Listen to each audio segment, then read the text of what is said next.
Kia ora, bros and girls, welcome back to the channel. I hope you enjoyed the one-shot of the Quest 1 boss of Chapter 2, and now we're going to talk about how we can one-shot the Quest 2 boss of Chapter 2. So this guy is a Cosmic Drone, and he's basically Magneto's animations. Now he's got Toxic Splash and Nanoplague. These are the nodes that really matter. After activating a special attack, he removes all poison buffs on the attack and deals 65% of his attack as direct damage. And you might say, oh, well, I can bring a robot, but a robot will take shock damage that deals 85% of his attack over 5 seconds. So robots die even quicker. Now, when you hit into this guy, there's a chance for him to proc poison. Okay, so there's a couple of ways you can work around this. You can work around with magic as well. The other actually node that was worth noting is breakthrough, which means that the longer you last in this fight, the more damage you're going to do.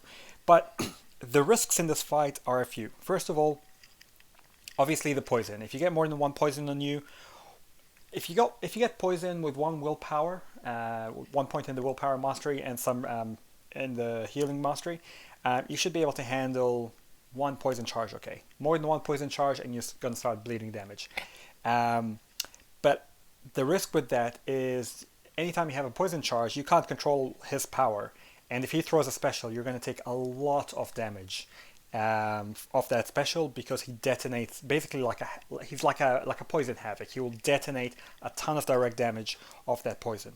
So you really ideally want to bring a poison immune character, or you just want to power control and manage that poison. The best way I found to get past this guy, and also the other risk is, of course, if you're not very familiar with evading Magneto's SP1 or SP2, you might have trouble getting caught there. So the best way I've figured out to get past this guy in one shot is Dormammu. Now Dormammu is naturally poison immune, which means this guy can never proc poison on you, which means it doesn't matter if he throws his special or not. So you minimize the risk to only not evading his specials, but you can kind of block them. Also, Dormammu has fantastic power control, which means that you can actually keep this guy's power down anyway, so that you're not really evading too many specials, you're just parrying this guy and doing damage. And the longer you stay in the fight, the more damage you can do. I mean, clearly there, Dormammu doesn't normally do 4,000 and 13,000 damage crits. That's like Corvus-like numbers. But that's because we've stayed in the fight long enough and we've got 75 for those breakthrough charges. So Dormammu is the way I've been able to consistently one-shot this guy. He's fantastic. He's absolutely the best option for this guy, because Nebula doesn't work.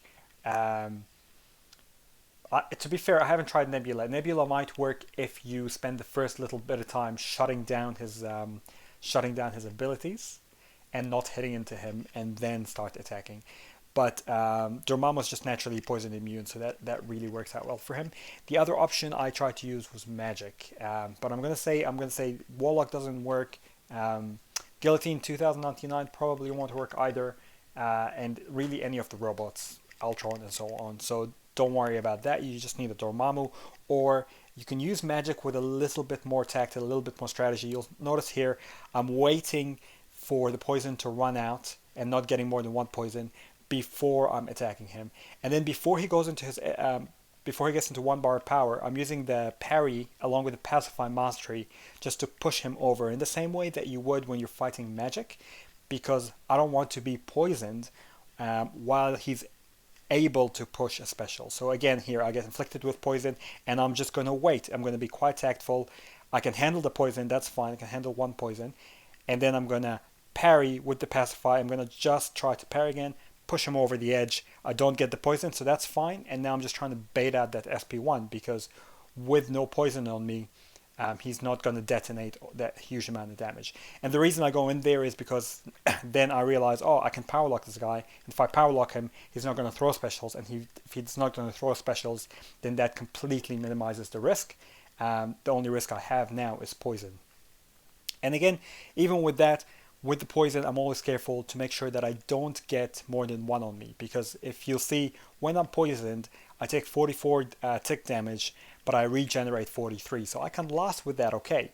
But if I get more than 1 charge, I'm gonna bleed to death. So here, magic is able to do it, but it's a little bit harder. It's a little bit more about RNG. You have to be a little bit more tactful. Whereas Dormammu, you can just get in there just get after it and not even worry about that poison or anything like that. So if this helped you out, guys, please do subscribe to help support the channel, and also to stay tuned for the other one-shot videos of the rest of the bosses. So yeah, do share it with your friends and your alliance, anyone who's struggling with this boss, and we'll see you in the next one. Ka kite ano, bros and girls.